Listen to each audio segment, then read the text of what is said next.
एक आदमी जो अपार शक्ति पाना चाहता था, उसने अपने शरीर में दूसरे विश्व युद्ध का सुपर सोल्जर सीरम इंजेक्ट किया, लेकिन उसे ये काफी नहीं लगा।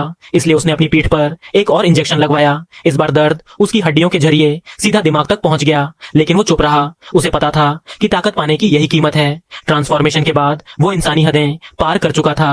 खुद को अजय समझकर उसने गलती कर दी और हल्क से लड़ने चला गया। गुस्से में हल्क ने उसे इतनी जोर से लात मारी कि वो बेहोश हो गया, लेकिन सुपर सोल्जर सीरम की वजह से उसका शरीर जल्दी ही ठीक हो गया।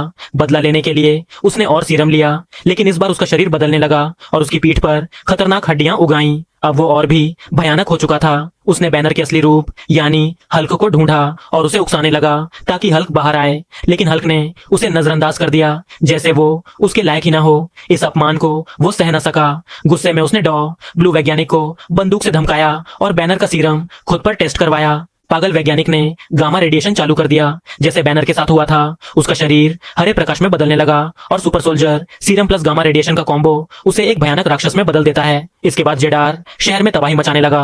वो सिर्फ ताकत और हिंसा चाहता था। लोगों की चीखें सुनकर उसका खून और खौलने लगता। पूरे शहर में डर का माहौल छा गया। बैनर समझ गया कि इस गलती को केवल हल्क ही ठीक कर सकता है, लेकिन समस्या ये थी कि उसने हाल ही में खुद को शांत रखने के लिए दवा ली थी, जिसकी वजह से हल्क को बाहर लाना बेहद खतरनाक था। उसने अपनी बेटी को अलविदा कहा और प्लेन से कूद पड़ा, लेकिन जैसे ही वो गिरा कंक्रीट टूट गया और हल्क बाहर आ गया। जेडार की दहाड़ सुनकर हल्क भी गुस्से में आ गया।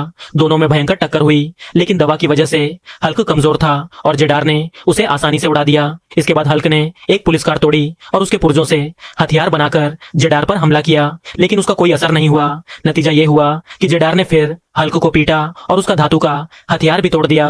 तभी आर्मी का हेलीकॉप्टर जेडार पर गोलीबारी करने लगा। हल्क को समझ आया कि ये सब एक जाल है। वो जेडार को रोकने दौड़ा, लेकिन दोनों की लड़ाई में हेलीकॉप्टर क्रैश हो गया। उसमें जनरल रॉस और उसकी बेटी थे।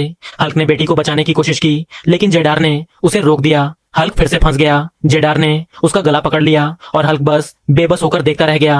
तभी बेटी ने उसे देखा और जैसे उसकी मौजूदगी से हल्क को नई ताकत मिल गई। उसने जेडार को पकड़कर कसकर जकड़ लिया, लेकिन तभी हेलीकॉप्टर की टूटी तारों से आग भड़क गई जो बेटी की ओर बढ़ रही थी। हल्क ने तुरंत जमीन पर जोर से मारकर हवा में झटका पैदा किया और आग बुझा दी, लेकिन जेडार ने फिर हमला किया। उसने लोहे की जंजीर से हल्क पर वार किया, जिससे हल्क गिर पड़ा और जेडार बेटी की ओर बढ़ने लगा।